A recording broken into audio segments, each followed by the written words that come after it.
My name is Amy.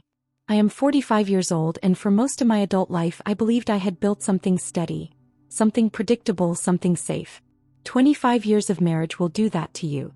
They lull you into this sense of routine, this quiet agreement that the future you imagine together is still waiting out there, somewhere past the horizon. I used to picture us growing old on a porch swing.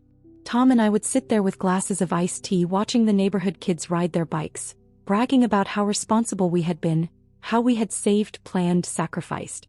That dream vanished in one morning. A morning that began so utterly ordinary it still makes my stomach twist when I think about it. I was standing in the kitchen barefoot, the tiles cold under my feet. The house was silent in that strange, hollow way it becomes after your children move out. Too neat. Too still. Almost like someone pressed pause on your life. The coffee machine sputtered, sending that familiar smell through the room, warm, comforting, grounding. I remember thinking, this is peace. This is stability. This is what 25 years have built. And then my phone buzzed. Just one little vibration on the counter. One tiny alert that would pull the rug out from under everything I thought I knew. It was a notification from the bank. A simple automated message, the kind I normally ignored.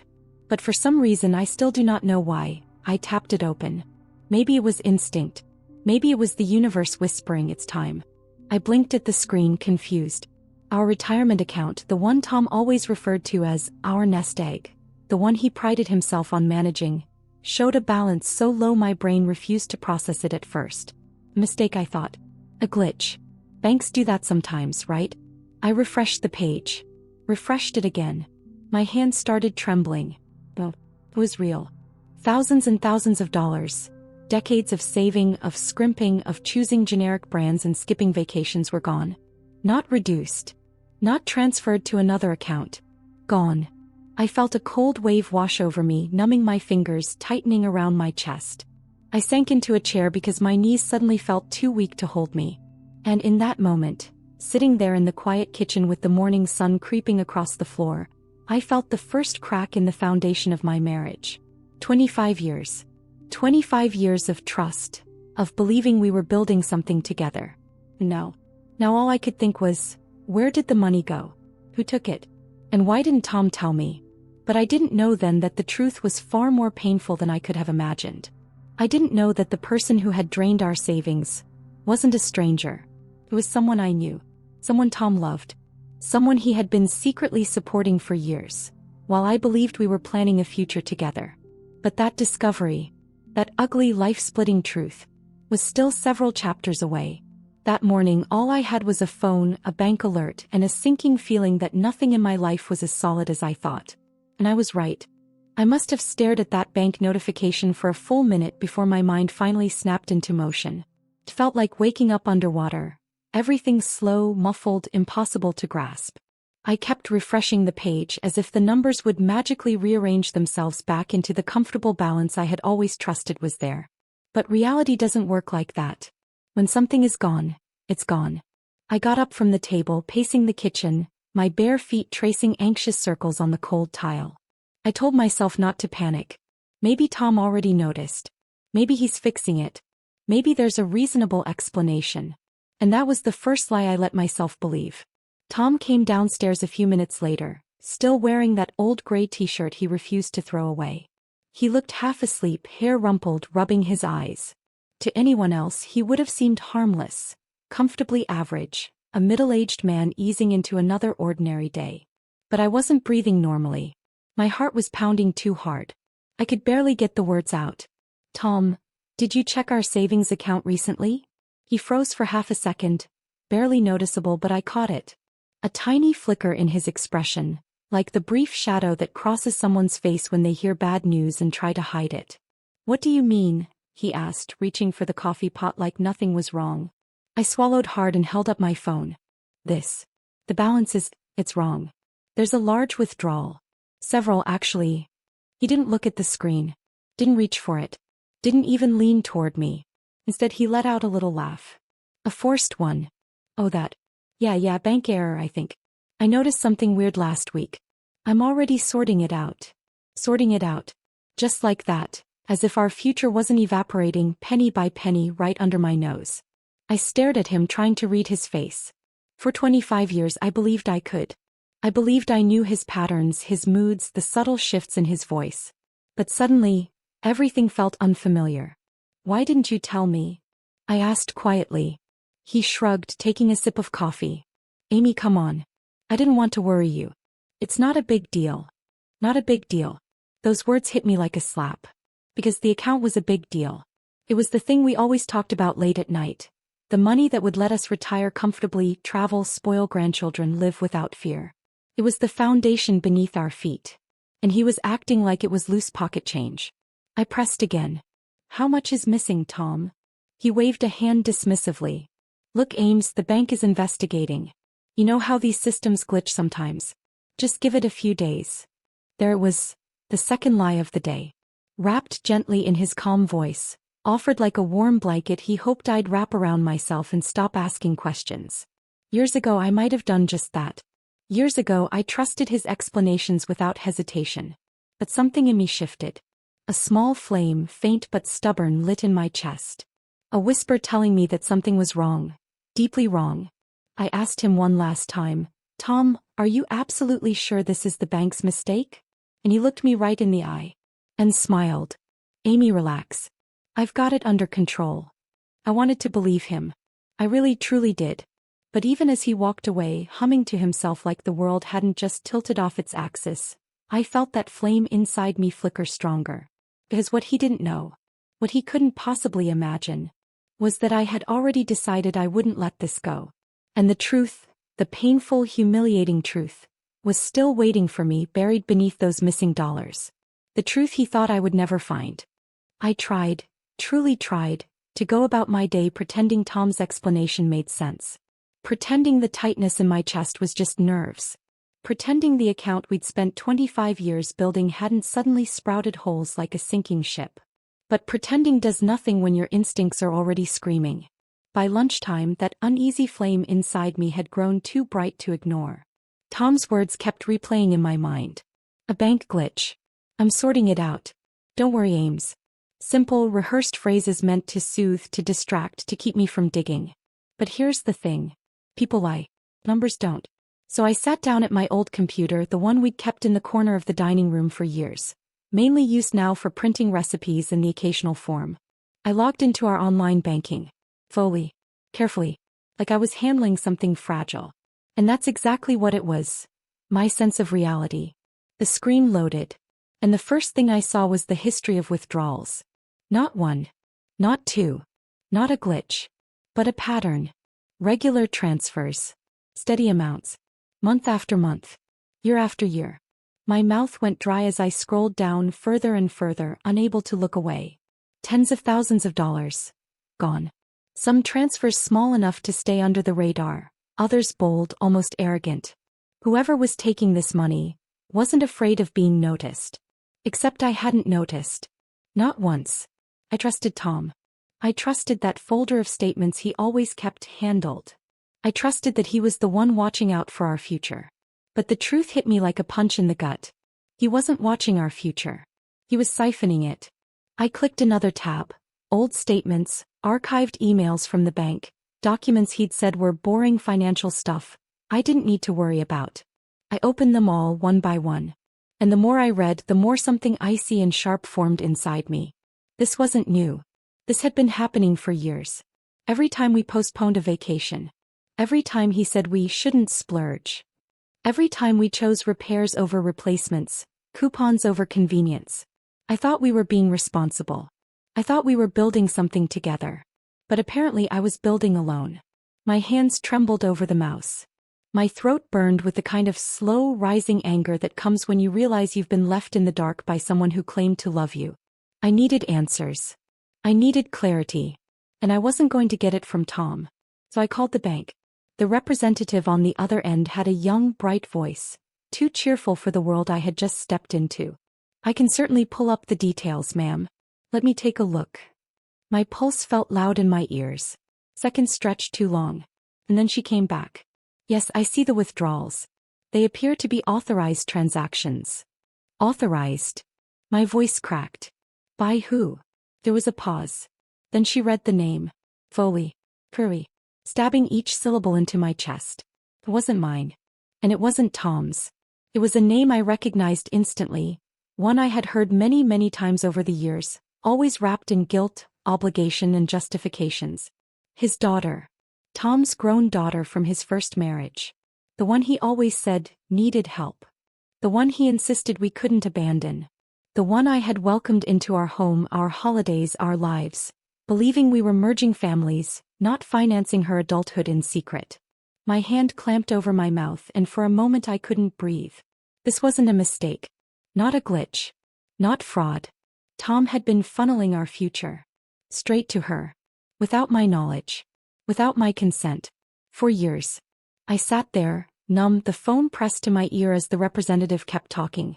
Something about verification, something about next steps. But I wasn't listening anymore. Because in that moment I realized the truth. My husband hadn't just betrayed my trust. He had rewritten our entire life. And he expected me never to find out. But I had found out.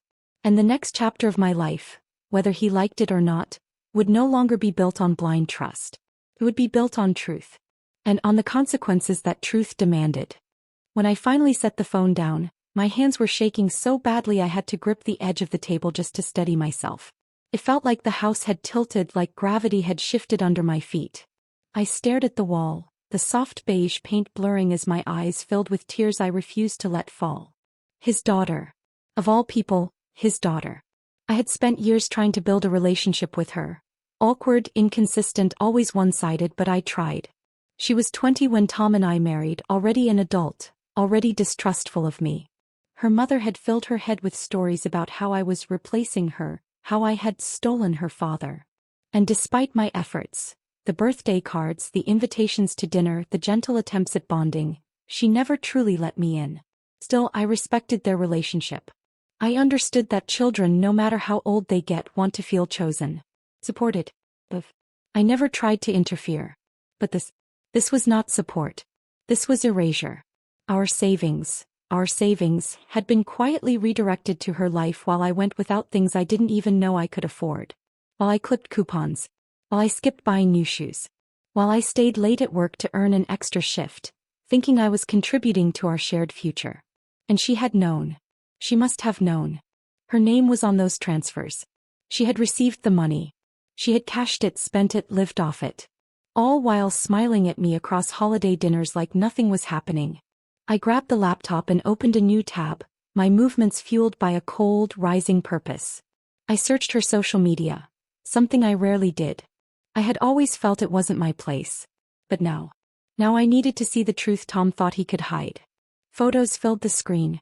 Bright, colorful snapshots of her life. Designer handbags. Weekend trips. New apartment furnishings.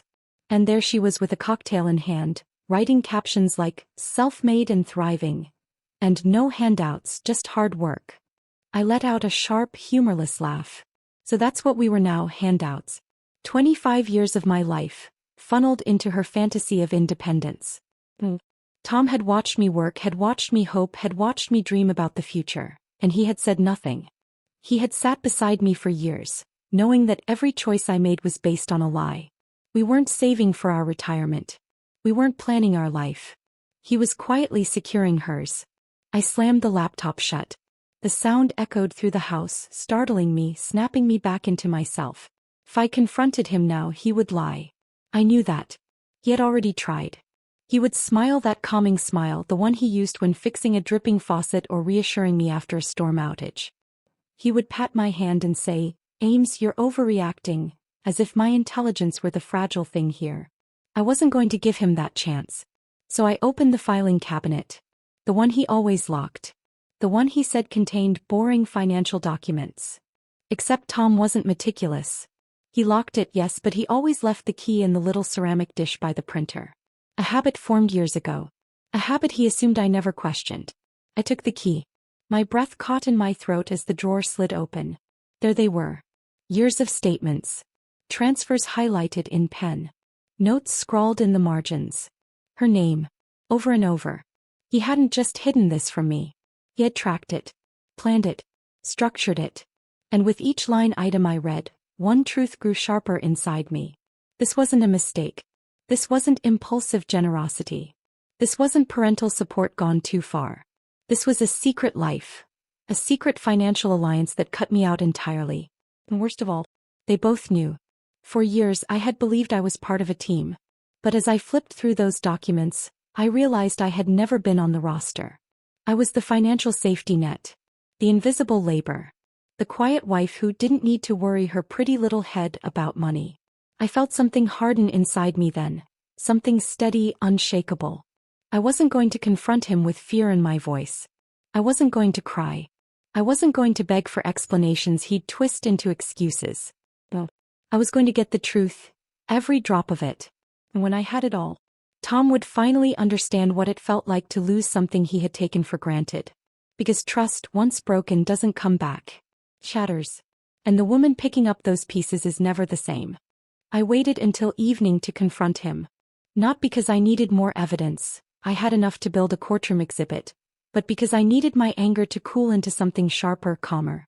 Hot anger explodes. Cold anger cuts. Tom walked through the door at 6:12 p.m. just like always. He smelled faintly of sawdust and engine oil, the usual remnants of his handyman jobs. He set his keys in the bowl by the door, kicked off his boots and called out, "Ames? You home?" Home. Funny word for a house full of secrets. "I'm in the living room," I said, keeping my voice steady. He walked in with that easy, familiar stride, the one I used to find comforting. He smiled when he saw me, actually smiled, and that nearly broke me, because I didn't recognize it anymore. It wasn't the smile of a man happy to see his wife. It was the smile of a man confident his lies were still safe. "What's up?" he asked, dropping onto the couch. I didn't sit. I didn't soften my tone. I simply opened my laptop and turned the screen toward him. "This," I said. "We're talking about this." He leaned forward lazily, until he saw the numbers. The withdrawals. The dates. Her name. His whole body stiffened. For a moment he didn't breathe. And for the first time since that morning I saw the truth reflected in his eyes. Not shock. Recognition. He knew exactly what I'd found. "Amy," he said slowly, "you're misunderstanding." No, my voice was quiet, almost gentle. "I'm not." He swallowed hard, his Adam's apple bobbing. "Ames, listen, she needed help. My daughter, she's been struggling. You know, she always had trouble finding stability." "Oh, I see," I said, nodding. "She struggles. So you emptied our retirement account." His face flushed. "I didn't empty it." "Not yet," I corrected. "But you were well on your way." He stood up abruptly, running a hand through his hair. "Look, I didn't want to worry you. You get anxious about finances." "No," I said, cutting him off. "I get anxious when my husband lies to me." He flinched. For a second I saw something crack in him. Guilt, maybe. Or fear. But then he straightened, jaw tightening, that defensive look darkening his features. "She's my daughter, Amy. My blood. I'm responsible for her. And I'm your wife," I said. "Your partner. Or did you forget that part?" He sighed, exasperated, as if I were the one being unreasonable. "Ames, you never bonded with her. You don't understand what she's been through." I let out a short, stunned laugh. "Not bonded? Tom, bonding doesn't require draining a retirement fund behind your spouse's back." "You wouldn't have agreed," he shot back. "There's a reason for that." I said louder now. "A grown woman shouldn't be living off money we spent decades saving." He paced the room, hands on his hips, breathing hard. And then he muttered something so quiet I almost missed it. "She deserved it more than we did." My world went silent. More than we did. More than the woman who worked 2 jobs when he hurt his back. More than the woman who helped raise his kids, who paid the bills, who sacrificed vacations and new clothes so we could build a future. More than the wife who believed in him. I felt something shatter inside me. Cleanly, completely. "Why, Tom?" I whispered. "Why didn't you tell me?" He finally stopped pacing. His shoulders slumped. And in the smallest, most defeated voice I had ever heard from him, he said, "Because she asked me not to." There was the confession he never meant to give. He asked him not to. And he obeyed. Without hesitation. Without question. Without considering me at all. That's when I realized something that hurt more than the missing money. I had never been his priority. Not once. Not in 25 years. And staring at him then, This man I had built a life with, I felt a strange, steady calm settle over me. If he could choose her over me in secret for years, then I could choose myself now. Tom, I said quietly, I'm going to find out every detail, every transfer, every lie. And when I do, you and I will be making some decisions. He opened his mouth to argue, but I lifted a hand and he fell silent. I'm done being kept in the dark. Then I walked past him, feeling his gaze on my back, heavy and unsure. For the first time in our marriage, he didn't know what I was going to do next. But I did. And it would change everything.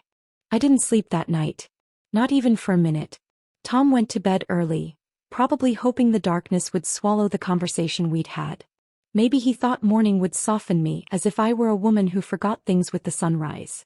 But I sat in the living room long after the house went quiet, my fingers tracing the rim of a cold mug of tea I never drank. The silence felt heavier than any argument. It pressed against my chest, thick and suffocating, forcing me to confront a truth I had spent years avoiding. I wasn't just mourning the money. I was mourning my marriage. 25 years. 25 years of shared holidays, shared bills, shared worries, shared dreams. 25 years of believing we were a team, even during the hardest seasons of our lives. But as I sat there replaying every sacrifice I'd ever made, every compromise, every moment I told myself, we're building towards something bigger, I realized something painfully simple. I had been building alone. I thought about the early years, when we couldn't afford a honeymoon, when we lived paycheck to paycheck and bought our furniture secondhand from yard sales. I thought about the nights I sat at the kitchen table clipping coupons while Tom watched TV in the next room. I thought about the summer our oldest needed braces and I volunteered for weekend shifts to help pay for them. I thought about the times we said no to trips, upgrades, small luxuries. Not because we couldn't have afforded them, but because I believed every penny saved now meant comfort later. Later. That magical word we held on to like a promise. But while I was planning our later, Tom was funding her now. His daughter, the one who barely tolerated me at holidays. The one who had never thanked me for the gifts I bought, the dinners I cooked, the emotional labor I gave freely just to keep the peace. The one who always looked at me like I was an intruder in a life she believed should have been hers alone. She hadn't just taken the money.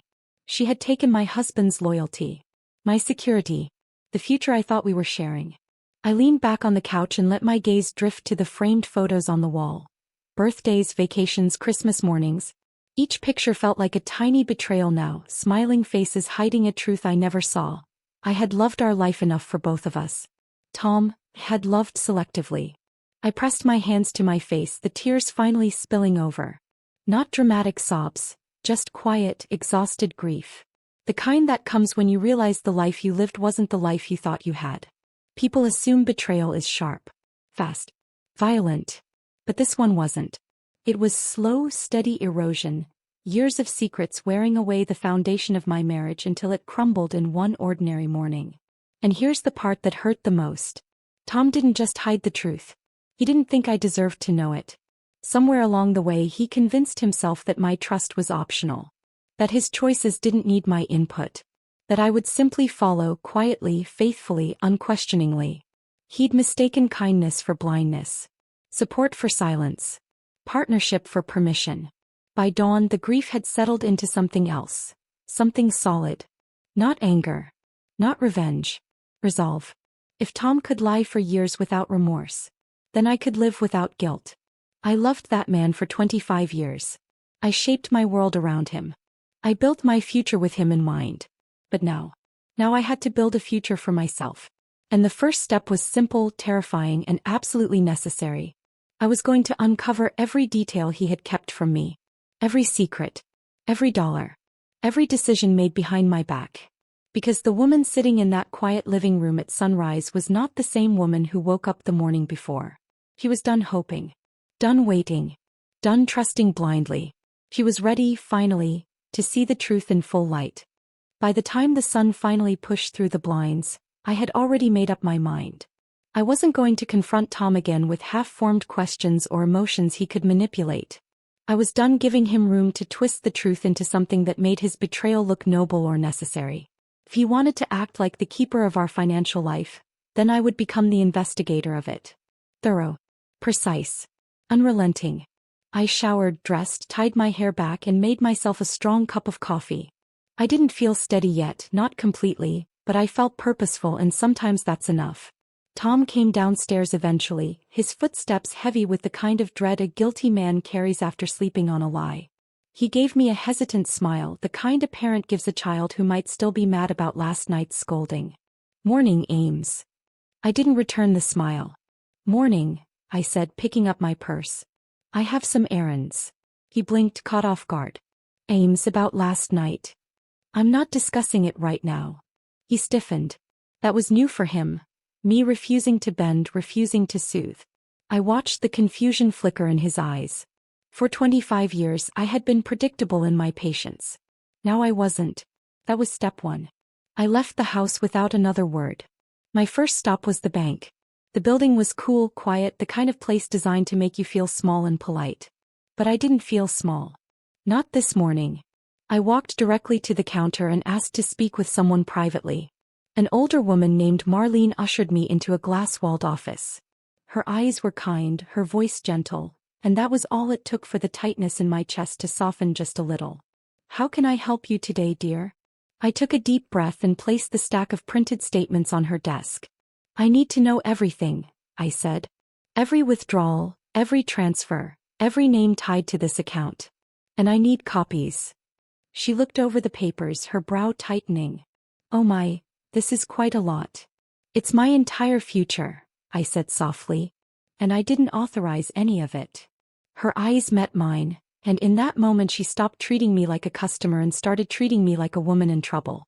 "Let's go through this together." And we did. Line by line. Month by month. Year by year. With each document she printed, with each signature she highlighted, the truth sharpened. Tom hadn't just sent his daughter occasional help. He'd supported her lifestyle. Her rent. Her bills. Her impulsive spending. He had become her silent sponsor, using the money I assumed was securing our future. When Marlene handed me the full packet, thick, heavy, undeniable, I felt a strange sense of validation. Painful, yes, but also empowering. I wasn't imagining things. I wasn't overreacting. This wasn't a misunderstanding. This was betrayal. My next stop was a lawyer's office. Not because I was ready to end my marriage right then and there, but because I needed information. Knowledge is protection, and I'd gone too long without either. A younger attorney named Jenna met with me. Sharp eyes, sharper mind. After reviewing the documents in silence, she finally looked up. "Mrs. Lawson, I'm going to be honest with you. This is serious. Very serious." I nodded. I knew. "If you decide to file for divorce," she continued, "these records will protect your share of the remaining assets. And depending on how the funds were used, you may be entitled to restitution." Restitution. A cold, clinical word for the price of betrayal. "And if I don't file?" I asked quietly. She folded her hands. "Then you still need financial separation. A personal account. Access control. Transparency. And a documented agreement going forward." I exhaled slowly. "I understand." When I left her office, the packet of documents in my purse felt like both a weapon and a shield. By the time I got home, the sun was lowering, casting long shadows across the living room floor. Shadows that matched the ones stretching through my marriage. Tom was sitting on the couch, staring at the TV without watching it. He looked up when I walked in. "Amy, where were you?" I didn't answer. Not yet. Not until I was ready. His step two was simple.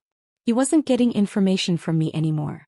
He had forfeited that right the moment he decided I didn't deserve the truth. I walked past him without a word and locked the bedroom door behind me. As I sat on the edge of the bed, sorting through the papers, one thought pulsed steadily in my mind. He built secrets. I was building a plan.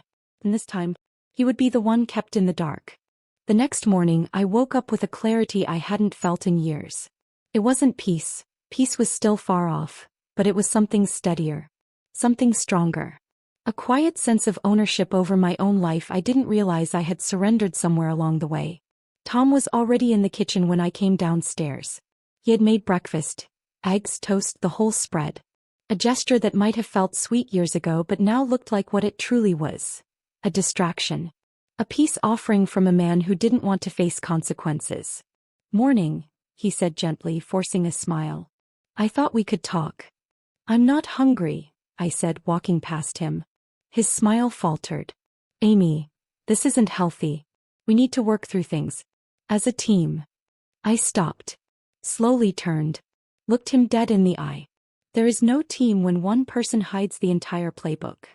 He opened his mouth to respond, but I didn't give him the chance. I had spent 25 years listening. It was his turn. I want access to all our accounts, I said. Every password. Every login. Every piece of financial information you've kept to yourself. He blinked rapidly, taken aback. Amy, you've never cared about that stuff. And look where that got me. His face flushed a deep, guilty red. I didn't mean it like that. Then how did you mean it, Tom? I asked. Explain it to me. Explain how hiding our savings, draining our future, lying to my face. Explain how any of that is love. He was speechless. For once, utterly speechless. I'll wait, I said, folding my arms. He rubbed his forehead, sighing heavily. Amy, I was just trying to help her. She's my child. I thought you'd understand. I did understand, I said. For 25 years I understood. I understood when you paid for her college books. I understood when you helped her with her first apartment. I understood when she overspent and you bailed her out again and again. I stepped closer, lowering my voice. But this wasn't help. This was a double life. His shoulders slumped. She didn't want you to feel replaced. I let out a bitter laugh. Replaced? Tom, she took our savings. She took our retirement. She took our plans. She took your honesty. What exactly was left for her to replace? He didn't answer. He couldn't. That was the moment I realized something vital. He hadn't done this for her. He'd done it because it was easier than disappointing her. He had sacrificed our future to protect her feelings. That wasn't fatherhood. That was cowardice. I'm opening my own account today, I said. My paycheck will go there from now on. I'm transferring what's left of our savings into a separate, legally protected account until we decide what comes next. His eyes widened. Amy, that's extreme. No, I said firmly. Extreme is waking up and realizing the man you trusted with your life trusted you with nothing. He looked gutted. Small. Like the truth was finally landing in places he had spent years ignoring. I'm not divorcing you today, I added. But things are changing. Starting now. I walked to the door, grabbed my purse and headed to the car. Tom followed me to the driveway, looking like he wanted to reach out but didn't dare. Where are you going? He asked quietly. To protect myself, I said. Something you should have done too. He stood there watching helplessly as I drove off. And for the first time I didn't feel guilty. Not even a little. At the bank I opened a new account. Then I updated my direct deposit. Then I placed my name, only my name, on a separate savings plan. It was terrifying. It was empowering. For 25 years I had let someone else manage the future. And for 25 years he had mismanaged my trust. Not anymore. When I got home, Tom was sitting on the porch swing, the same one where we used to talk about retirement. He looked up at me, eyes full of uncertainty. Amy, what happens now? I stepped past him, my voice calm. Now I build a future that can't be stolen from me. His face fell, but I didn't stop. I went inside, closing the door behind me with a certainty that felt like steel. The balance had shifted. And he knew it. Maybe for the first time in our marriage he realized I wasn't going to simply forgive and forget. Because forgiveness without honesty isn't peace, it's surrender. And I wasn't surrendering anything else. Not my security. Not my voice. Not my future. Not again. There's a moment in every broken marriage when both people finally see the wreckage for what it is. Not a misunderstanding, not a rough patch, not a phase. But a collapse. For us, that moment came 3 days after I opened my new account. I was in the kitchen sorting through paperwork when I heard Tom's truck pull into the driveway. The door slammed harder than usual. His footsteps were quick, uneven. He was angry. Good, I thought. Let him feel something other than entitlement. He stormed into the kitchen holding a stack of envelopes, bank alerts, the updated account changes, the notices from our financial planner confirming the freeze on certain assets. What is all this? He demanded, his voice already too loud. I didn't look up from my papers. Documentation. Amy, damn it, talk to me. You froze the joint savings. You removed access to I secured what's left of my future, I said calmly. Our future, if you want to be generous. He dropped the envelopes onto the counter. This is humiliating. I raised an eyebrow. For who? You. Or the daughter you emptied our savings for? He flinched just slightly, but enough to confirm that I'd hit the nerve he'd been trying to protect. Amy, I told you she needed help. And you decided her needs were more important than the life we built together, I said. Say it plainly, Tom. Don't dance around it. Don't sugarcoat it. Don't hide behind pity. Say the truth. He stared at me, mouth opening and closing like he was searching for the least damaging version of what he'd done. But there wasn't one. So I helped him. You chose her over me. His jaw tightened. That's not fair. Neither was stealing from me. He ran both hands through his hair. I didn't think of it like that. No, I said softly. You didn't think of me at all. And that was when the last of his defenses cracked. Not loudly, not dramatically. Just a small, defeated slump of his shoulders. Amy, she begged me not to tell you, he whispered. She said you'd make her feel unwelcome. She said you wouldn't understand. She said you'd make it harder. I let out a slow breath. And you believed her. He shut his eyes. I didn't want to lose her. And you didn't care if you lost me. He looked up then, eyes wet and tired. That's not true. Isn't it? I asked. Because you didn't just hide a mistake, Tom. You hid a pattern. For years. You built a secret relationship with your grown daughter that depended on me never knowing the truth. He sank into a chair like the weight of his choices finally pinned him there. I thought I could balance both, he whispered. You didn't balance anything, I said. You robbed one life to fund another. Silence. Thick. Heavy. Final. I walked to the drawer and pulled out the thick stack of documents I had gathered, the transfers, the signatures, the timeline. I placed them gently in front of him. Look at it, I said. All of it. He didn't reach for the papers at first. He just stared at them as if the truth printed on those pages might burn his fingers. Then slowly he pulled them toward him. I watched his face as he read. Confusion. Recognition. Shame. And finally, fear. Not fear of losing the money. Not fear of legal consequences. Fear of losing me. His hands shook when he set the papers down. Amy. I didn't realize how bad it had gotten. You didn't want to realize. He wiped at his eyes. What do you want me to do? Accountability. Responsibility. The truth. I want you to tell her, I said. All of it. I want you to tell your daughter that the money is gone, that you lied, that you betrayed me. I want her to know where her lifestyle came from. He recoiled. She'll hate me. And you're afraid of that? I asked quietly. After everything you've put me through, that's your fear? He didn't answer. He didn't need to. We both knew the truth.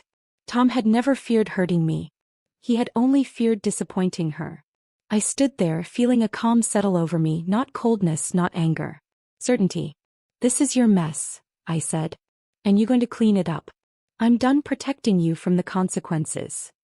He stared at me like he didn't recognize the woman standing in front of him. That was fitting. Because this version of me, clear, steady, unwilling to shrink, was someone he had never made space for. Tom, I said finally, the truth has already come out. Now you need to face it. He lowered his head. And for the first time since this nightmare began, I felt something unexpected. Power. Not revenge. Not victory. Just power, quiet, deserved, long overdue. The truth had crashed down on him. And I was finally standing on solid ground. Tom didn't tell his daughter the truth right away. Of course he didn't. Men like him. Men who spend years smoothing over one lie with another. Don't suddenly become brave just because their secrets are exposed. They avoid. They delay. They cling to denial like a life raft. But consequences don't wait for courage. The fallout began sooner than he expected.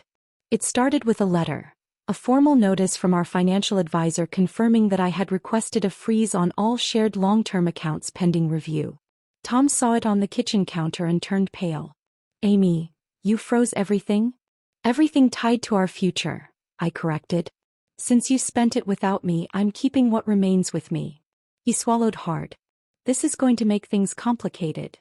Good, I said. Then maybe you'll understand what you made of our marriage. Next came the call from our mortgage broker. Then a notice about tax discrepancies. Then an email asking for clarification about unusual withdrawals. Piece by piece, the life he controlled for decades slipped out of his hands. For years, Tom acted like the guardian of our finances. Now he had to answer for them. Every dollar. Every signature. Every secret. And I watched it happen, not vindicatively, not gleefully. Just clearly. Because while he was losing control, I was gaining something I hadn't realized I'd given up. My autonomy. I met again with Jenna, the attorney. This time I didn't cry. I didn't flinch. I laid the documents on her desk like armor. She flipped through the papers, nodding. You did the right thing, she said. You've protected yourself. And frankly, you've protected him more than he deserved. I exhaled slowly. What comes next? That's up to you, she said. You can file for divorce. Or you can legally separate finances. You have leverage now. Leverage. Not a word I expected to hear at 45, sitting in a law office with 25 years of marriage unraveling at my feet. When I came home that day, Tom was waiting for me on the porch. He looked older, exhausted, defeated, guilt hanging on him like a soaked coat. Amy, he said quietly. Can we talk? I sat down across from him, but I didn't soften. Not anymore. I told her, he whispered. I told my daughter everything. I didn't expect the wave of emotions that hit me. Relief. Sadness. And something else. Something almost like pity, though I hated admitting it. How did she take it? I asked. He laughed once, an empty, broken sound. She hung up on me. I stared at him. So she used you for years, and the moment the money stops she cuts you off. He rubbed his face with both hands. I thought she needed me. But, I don't know. I thought being a good father meant giving everything. And you didn't save anything for your wife, I said softly. Not even the truth. His eyes filled. Amy, I never meant to hurt you. He meant it. I knew he did. But intentions were a poor substitute for honesty. I need you to understand something, I said. This isn't just about money. It's about trust. You took our future and handed it to someone who saw you as a wallet, not a father. He flinched. Good. Truth should sting. And now, I continued, you have to live with the consequences. He looked up at me with a kind of fear I hadn't seen from him before. Amy, are you going to leave me?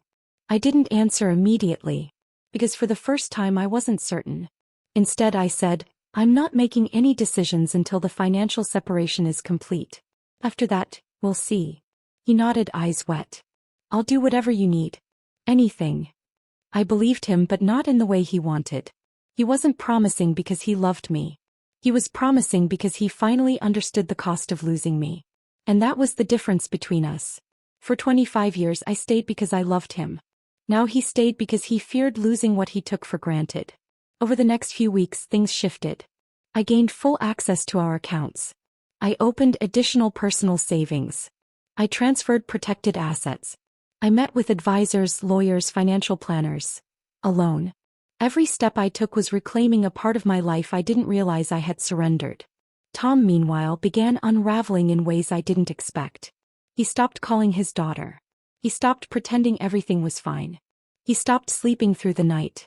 One evening I found him sitting at the kitchen table staring at an old photo of us from our 10th anniversary, smiling, hopeful, unaware of the quiet betrayals ahead. I don't know who I became, he said. That's the problem, I replied. You became someone I couldn't trust. He nodded slowly. And for once, he didn't argue. As the days passed, one truth settled deeper in me. I had saved something. Something that mattered more than money. I saved myself. In the weeks that followed, the storm inside our house quieted, not because things were healed but because everything had finally been exposed. There were no more secrets left for Tom to hide behind, no more illusions for me to cling to. Truth has a way of clearing the air like that. It burns everything, but what's left is clean. The financial separation was completed piece by piece. I signed forms. Tom signed acknowledgments. Advisors looked at me, not him, for direction. And with each signature, I felt a version of myself returning, the one I had buried under years of compromise and quiet sacrifice. I opened a retirement account in my own name. Me. Something I had never even considered before because I assumed we meant us. But we had never included honesty, so now I needed to step forward alone. I moved my paychecks. I established emergency funds. I created a budget that didn't depend on Tom's promises but on my own choices. For the first time in my adult life, I saw my future as something I controlled, not something I shared blindly. Meanwhile, Tom changed too. Not dramatically. Not enough to erase the past. But enough to show that he finally felt the weight of what he'd broken. He cooked more. Cleaned. Took on the tasks he used to shrug off as your thing, Ames. He went to counseling, alone. Said it was time he understood why he always defaulted to guilt-driven parenting instead of partnership. He grew quieter. More humble. Less certain of himself. And while I noticed all of it, I didn't rush to comfort him. That wasn't my role anymore. Growth isn't comfortable and neither is accountability. I let him sit with both. I spent more time outside the house. Lunches with coworkers. Long walks. A pottery class on Wednesdays where the instructor insisted that broken pieces, when remade, can be stronger than before.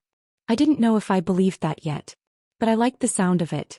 I began rediscovering who I was before 25 years of shared identity swallowed me whole. I realized I loved quiet mornings alone. I realized I enjoyed driving without telling someone when I'd be home.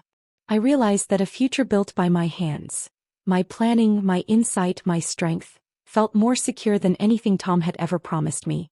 One evening in early spring, I stood on our back porch watching the sun dip behind the trees. The air was warm, soft, peaceful. And for the first time since the truth came out, I realized I wasn't afraid anymore. Not of being alone. Not of starting over. Not of choosing myself. Tom stepped outside and leaned against the railing near me, keeping a respectful distance. You look different, he said softly. I feel different, I replied. He nodded, staring at his hands. I know I can't fix what I did. I know that. I'm grateful you're still here. I didn't respond right away. Because staying wasn't forgiveness. Staying wasn't reconciliation. Staying was waiting, patiently, intentionally, to see who I became on the other side of betrayal. Finally I said, I'm here for now, Tom. But I'm not the woman I was before. He looked up, eyes tight with regret. I know. And I think he did. He knew the woman standing beside him wasn't the quiet spouse who trusted him blindly. She wasn't the one who let him manage everything because she believed he always had their best interests at heart. This new woman, this rebuilt version, was someone he would have to earn back if he ever did. As the breeze rustled the leaves, I felt a calm settle around me. I didn't know whether I would stay in this marriage or walk away one day. That answer wasn't urgent anymore. I wasn't rushing to define the future. For the first time I was letting myself simply live. I had a job I excelled at, a growing financial foundation, a sense of independence that felt almost thrilling. My children visited more often, sensing the shift in me, offering support even though they didn't know the full story. I hadn't told them everything. Not yet. This was my battle to process, my healing to do. But I could see they were proud of me. And that meant more than every apology Tom could ever give. One night, I lit a candle, sat at my desk and opened a new journal. I wrote a single sentence. I choose myself now. Those 4 words changed the trajectory of my life more than any bank account balance ever could. Because money, while important, wasn't the true betrayal. Trust was. And trust, once broken, doesn't return on command. It rebuilds slowly, like a new foundation laid over the ruins of what came before. And I was finally laying mine. Brick by brick. Choice by choice. Day by day. A future built not on promises, but on truth. It's strange looking back now to think about how one ordinary morning, one harmless bank notification, became the unraveling thread that pulled apart an entire life. Not because the money mattered more than love, but because the truth mattered more than the lie that replaced it. I used to think betrayal was loud. A slammed door. A shouted argument. A confession dripping with drama. But real betrayal. It's quiet. It's silent withdrawals on a bank statement. It's a husband who smiles while hiding a secret life. It's the slow erosion of trust until one day you realize the ground beneath your feet has turned to dust. And yet, I survived it. No, I rebuilt from it. In the months that followed my discovery, life didn't return to what it was before. It couldn't. Too much had changed. I had changed. Tom and I attended counseling together for a while, though it wasn't about saving the marriage. It was about understanding the damage, owning it, naming it, facing it without excuses. He apologized more times than I can count. But apologies aren't magic spells. They don't erase years of secrets. They don't refill drained accounts. They don't stitch trust back together like nothing happened. But they were a start. A beginning.